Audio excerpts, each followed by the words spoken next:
مسیح یسوع کے عظیم جلالی فتح من نام میں آپ سب کو فرمان مسیح کا خدمت برا سلام قبول ہو۔ روایتی مسیحیت، سچائی یا فریب۔ آج ہم پہلے باب کو دیکھیں گے۔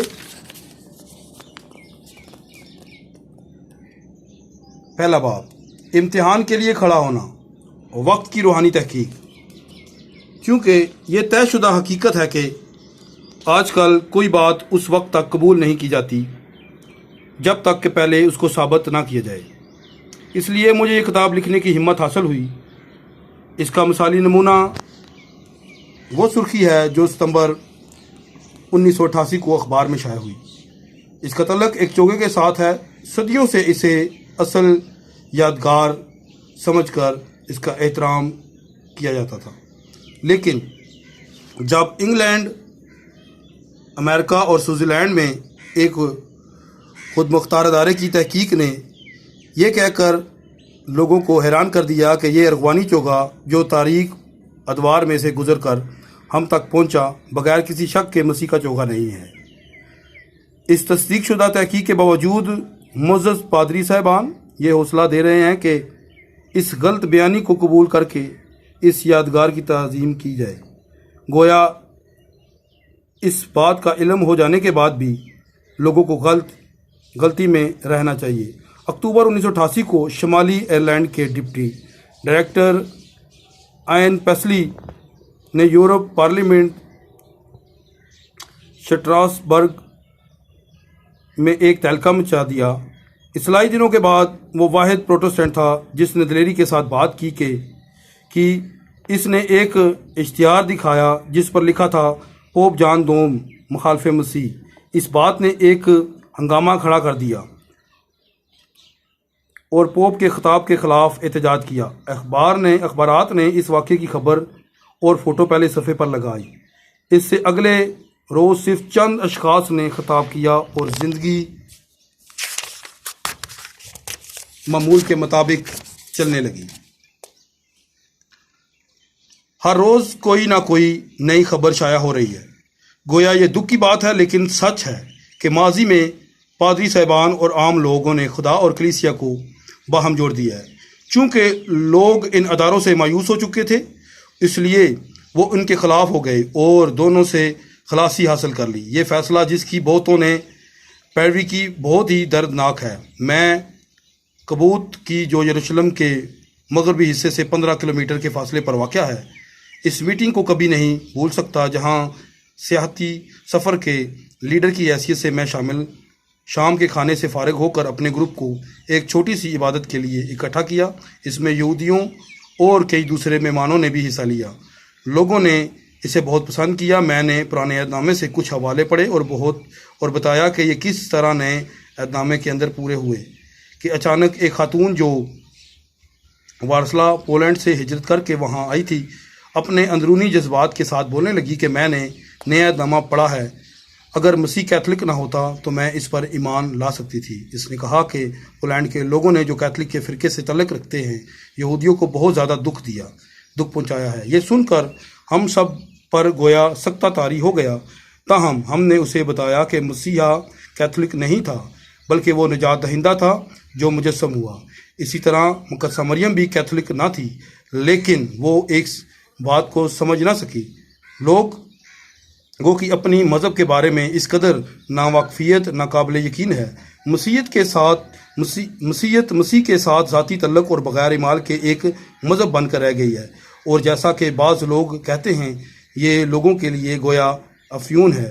زیر نظر تشریح کو ان باتوں کے اوپر سے پردہ اٹھانا چاہیے جو بائبل کے مطابق نہیں اور جسے غلط طور پر مسیحیت کہا جاتا ہے۔ علاوہ ازیں اس سے ان روایتوں اور بزرگان دین کے قصوں کو بھی بیان کرنا پڑے گا جن پر عرصہ دراز سے بلا تمیز عمل کیا جا رہا ہے۔ جب خدا پر ایمان اور انسانیت کے بارے میں اس کے منصوبے کے تعلق کی بات آتی ہے تو ہمیں کتابوں کی کتاب سے مشورہ حاصل کرنا چاہیے۔ یہ محاورہ نہ میرا کسی چیز پر ایمان ہے اور نہ میں کسی کو مانتا ہوں، صرف بنی نوع انسان کے لیے ہی استعمال ہو سکتا ہے، نہ کہ خدائے قادر مطلق اور اس کے کلام کے لیے۔ وہ ہمیشہ وفادار رہتا ہے کیونکہ اس کا کلام تکمیل شدہ سچائی ہے، اس لیے اس میں رتی بھر بھی شک کی گنجائش نہیں۔ وہ جیسا کہ بعض لوگ دعویٰ کرتے ہیں مردہ نہیں بلکہ زندہ ہیں، اور جو زندہ ہیں وہ اسی طفیل زندہ ہیں۔ آج اس کا کلام ایک زندہ حقیقت ہے۔ کبھی ایسا وقت بھی تھا جب لوگوں کو خاص کام کے لیے مقرر کیا گیا۔ تاریخ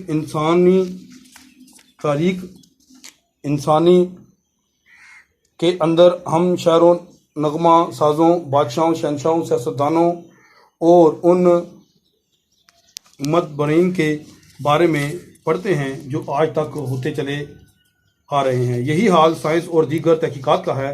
جن لوگوں نے کسی نہ کسی چیز کو ایجاد کیا اور جن کے بغیر یہ دنیا بالکل مختلف دکھائی دیتی، ان کے ناموں کی ایک فہرست تیار کی جا سکتی ہے۔ اسی طرح پرانے عہد نئے عہد نامے میں خدا کے خاص لوگ گزرے ہیں جنہوں نے نجات کے منصوبے کے لیے خاص کام سر انجام دیے۔ یہی حال رسولی زمانے سے لے کر سن 325 کی نکایا کونسل تک کا ہے۔ ان میں خاص شخصیات کا ذکر کیا گیا ہے۔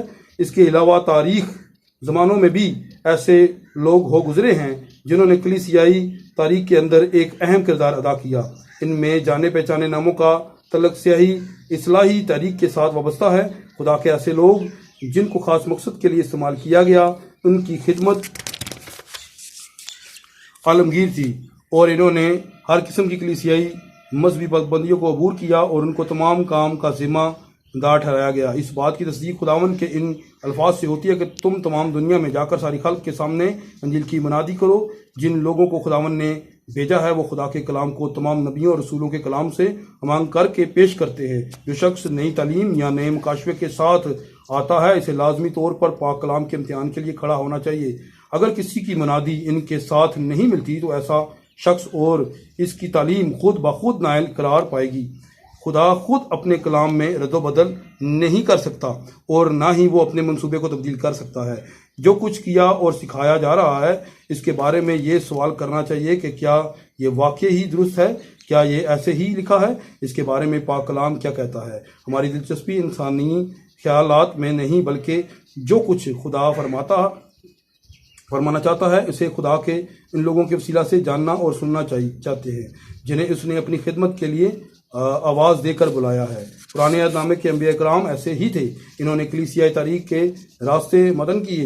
رسولوں کی ذمہ داری یہ بھی تھی کہ وہ پرانے عہد نامے کی پیشن گوئیوں کی تکمیل کے بارے میں بتائیں۔ اپنی بلاہٹ اور ذمہ داری کی وجہ سے خدا کی نجات کے منصوبہ کو بتانے میں بھی شریک تھے۔ پاک نوشتوں میں ان کی باتوں کی بڑی خوش اسلوبی کے ساتھ بیان کیا گیا ہے۔ یہی وجہ ہے کہ آج بھی جو لوگ روح کی آواز سننا چاہتے ہیں وہ ان کے ساتھ براہ راست کلام کرتا ہے۔ اس کی ضرورت نہیں کہ کوئی کسی کو سکھائے۔ اگر سب لوگ کلام مقدس میں لکھی ہوئی باتوں پر ایمان لائیں تو یہی کافی ہے۔ یوں بقول یسایہ اور یوحنا رسول ہر شخص خدا سے تعلیم یافتہ ہوگا۔ یسایہ 54 باب 13 آیت، یوحنا 6 باب 45 آیت۔ یہاں ہم کلیسیائی یا مذہبی فرقوں کے تعلق تومار اور کتابوں کی نمائش نہیں کر رہے بلکہ خدا کے اس منصوبے کی تشریح کر رہے ہیں جس نے اپنے پاک کلام کے اندر عیاں کیا ہے۔ جو لوگ کلیسیائی تواریخ سے واقف ہیں، جیسا کہ میں خود بھی گزشتہ 25 سالوں سے دوران مطالعہ کرنے کے بعد ہوا ہوں، اور اس بات کو جانتے ہوئے لوگوں کے مختلف تاریخ ساز کسی ایک ہی زمانے میں شخص اور چیز کے بارے میں کیا بتاتے ہیں، جن مضامین کو غور فکر کے لیے پیش کیا گیا ان میں کوئی نئی بات سامنے نہ آ سکی، بلکہ اس کے برعکس بائبل کو ماننے والے مسیحیوں کو اس بات سے ٹھوکر لگی کہ نئے عہد نامے کی پیچیدہ تحقیق نے کئی باتوں کو سوال نشان کے ساتھ چھوڑ دیا۔ نئے عہد نامہ میں اناجیل اور رسولوں کے خطوط پہلے عبرانی، ارامی، یونانی میں لکھے گئے اور بعد میں ان کا یونانی زبان میں ترجمہ کیا گیا، لیکن یہ کوئی اہم بات نہیں۔ حقیقت یہ ہے کہ خدا نے ان لوگوں کو چنا جو عبرانی زبان بولتے تھے۔ موسیٰ اور ہارون نے فرعون سے کہا کہ ہمیں عبرانیوں کا خدا ملا ہے۔ خروج 3 باب 18 آیت۔ یسوع مسیح نے یقینی طور پر یونانی زبان نہ بولی بلکہ وہ ارامی زبان بولتا تھا جو اس وقت عبرانی لوگوں میں بولی جاتی تھی۔ اگر اس کا تلفظ کمزور ہے جیسا کہ بعض دعویٰ کرتے ہیں تو بھی اسے علماء کے لڑائی جھگڑے پر نہیں چھوڑا گیا۔ ہمارے لیے یہی کافی ہے کہ ہمارے خداوند نے بقول پالوس اپنے جی اٹھنے کے بعد اس سے عبرانی زبان میں بات کی۔ اس کے بارے میں وہ لکھتا ہے کہ میں نے عبرانی زبان میں یہ سنی کہ اے سعود تو مجھے کیوں ستاتا ہے، اعمال 26:14۔ علاوہ ازیں یہ بحث کہ ان دنوں میں کچھ خطوط بھی گردش میں تھے اناجیل کی صداقت کو نقصان نہیں پہنچا سکتی۔ ہمیں یہ بات درست ہے کہ رسولی دنوں میں کچھ اور خطوط بھی لکھے گئے، اس کی تصدیق لوکا 1:1 میں کی گئی۔ اس کے علاوہ اور کچھ اور لوگوں نے بھی اس کا ذکر کیا ہے۔ ان خطوط کو نئے عہد نامہ کا اپوکرفا کہا جاتا ہے۔ خداوند نے خود اس بات کا خیال رکھا کہ جو خطوط پاک صحیفوں کا حصہ بنے اور ان کو جاننا ہمارے لیے ضروری تھا وہ اس کی مرضی اور حکم سے لکھے جائیں۔ ہمارے لیے خدا کے کلام کا درست طور پر احترام کرنا بہت ضروری ہے۔ پہلا تسلنیکیوں 2:13۔ ہمیں اس بات کا یقین کرنا چاہیے کہ ہر ایک صحیفہ خدا کے الہام سے لکھا گیا۔ 2 تیموتھیوس 3:16۔ نئے عہد نامہ میں جہاں کہیں جیسا لکھا ہے یہ یہاں جس طرح کلام کہتا ہے کہ الفاظ لکھے ہیں ان کا اشارہ پرانے عہد نامے کی طرف ہے۔ نیا عہد نامہ بھی پاک صحیفہ ہے اور یہ دونوں مل کر ایک بائبل بنے ہیں۔ لوکا 24:44 اور 45 آیت میں ہم یوں پڑھتے ہیں کہ پھر اس نے ان سے کہا یہ میری وہ باتیں ہیں جو میں نے تم سے اس وقت کہی تھیں جب تمہارے ساتھ تھا، کہ ضرور ہے کہ جتنی باتیں موسیٰ کی تورات اور نبیوں کو صحیفوں اور زبور میں میری بابت لکھی ہیں پوری ہوں۔ پھر اس نے ان کا ذہن کھولا تاکہ کتاب مقدس کو سمجھے۔ اس کے علاوہ خداوند نے یہ بھی کہا کہ تم کتاب مقدس میں ڈھونڈتے ہو کیونکہ سمجھتے ہو کہ اس میں ہمیشہ کی زندگی تمہیں ملے گی، اور یہ وہ ہے جو میری گواہی دیتی ہے۔ یوحنا 5:39۔ پالوس رسول کا خلاصہ یوں بیان کرتا ہے، میں نے سب سے پہلے تم کو وہی بات پہنچا دی جو مجھے پہنچی تھی کہ مسیح کتاب مقدس کے مطابق ہمارے گناہوں کے لیے موا اور دفن ہوا اور تیسرے دن کتاب مقدس کے مطابق جی اٹھا۔ پہلا کرنتھیوں 3:15۔ پالوس رسول عیسائیہ 40:8 کو ذہن میں رکھتے ہوئے پرانے عہد ناموں کو ایک مشترکہ نام کے ساتھ جوڑتا ہے کہ خداوند کا کلام اب تک قائم رہے گا۔ یہ وہی خوشخبری کا کلام ہے جو تمہیں سنایا گیا۔ پہلا پطرس 1:22-25 آیت۔ نیا عہد نامہ پرانے عہد نامے کی پیشن گوئیوں کا خلاصہ اور نتیجہ ہے۔ بائبل کے ایک جاننے پہچانے استاد ڈاکٹر کلیرنس کلارنک نے اپنی ایک کتاب زمانوں کی سچائی میں لکھا ہے کہ مسیح کی پہلی آمد کے وقت پرانے عہد نامے کی 109 پیشن گوئیاں حقیقی اور درست طور پر پوری ہوئیں۔ کسی نبوت کی تکمیل بائبل کی الہی حقیقت کو عیاں کرتی ہے۔ اگر ہم کسی چیز کو پرکھنے کے لیے اس کا بغور جائزہ لیتے ہیں تو ہمیں متعصب نہیں ہونا چاہیے۔ بائبل کے ایک اور مصفر کا کارل شندرکر کا کہنا ہے کہ معافی کا کام نئے عہد نامہ میں شروع ہوا اور کبھی ختم نہیں ہوا۔ وہ درست ہے، لیکن اس کے کہنے کا یہ مطلب نہیں کہ ہمارے پاس نقلی نیا عہد نامہ ہے، بلکہ یہ کہ غیر مستند لوگوں نے اسے پہلے ہی شروع کر رکھا تھا، جو اب تک جاری ہے اور اس کے ذریعے اپنی تفسیروں کے ساتھ نقلی تعلیم دے رہے ہیں۔ تاہم اس فریب کے باوجود جس کا ذکر ہم بعد میں کریں گے، خدا کا اصلی کلام اب تک رہے گا۔ پطرس رسول کے نقلی خط کے بارے میں تباہ کن دلیری نے اس قسم کی رائے دینے کی رہنمائی کی ہے جو بالکل ناقابل یقین ہے۔ کلام مقدس جھوٹی دستاویز کا پلندہ ہے۔ یہ ناقابل یقین اور شرپسند جھوٹ ہے۔ اس کو ناقابل نام نہاد ماہرین کے پاس بھیجا گیا جو پہلے ہی ایک اچھا کام سر انجام دے چکے تھے۔ یہ نیا نامہ لکھنے والوں کو جعلی دستاویز تیار کرنے کے الزام میں ملوث کرنے کی ایک ایسی شرمناک گستاخی کی ہے جس نے انہیں دھوکہ باز اور بائبل کے ماننے والوں کو فریب خوردہ قرار دیا ہے۔ تاہم نکتہ چین لوگوں کو اس پر فریب چالاکی سے ہمیشہ چمکنے والی سچائی تاریک نہیں ہو سکتی۔ بے شک چاروں اناجیل نویس سادہ لوگ تھے۔ اگر بعض اوقات کے بارے میں اس کی اطلاعات مختلف ہے تو اس کا مطلب یہ ہے کہ جو کچھ انہوں نے لکھا وہ ایک جگہ بیٹھ کر ایک دوسرے سے مشاورت کر کے لکھا، بلکہ ہر ایک نے جس طرح اس کی رہنمائی ملی اس کے مطابق لکھا ہو۔ اس نے اس چیز کو شخصی طور پر دیکھا یا سنا۔ اس کے بارے میں تصدیق شدہ حقائق بہت اہم ہیں، نہ کہ ارد گرد کا ماحول۔ ایک کیتھولک ماہر علم الہیات اور بائبل کے ترجمان ڈاکٹر کانسٹنٹائن روشن نے مکاشفہ کے چاروں جانداروں ببر، بچڑا، انسان اور اڑتے ہوئے عقاب کو چاروں اناجیل کے مختلف کردار کو ظاہر کرنے کے لیے استعمال کیا ہے۔ تاہم قبل از ارینیس نے ان چار جانداروں کا ذکر کرتے ہوئے دعویٰ کیا کہ ابتدائی کلیسیا میں بخوبی جاننے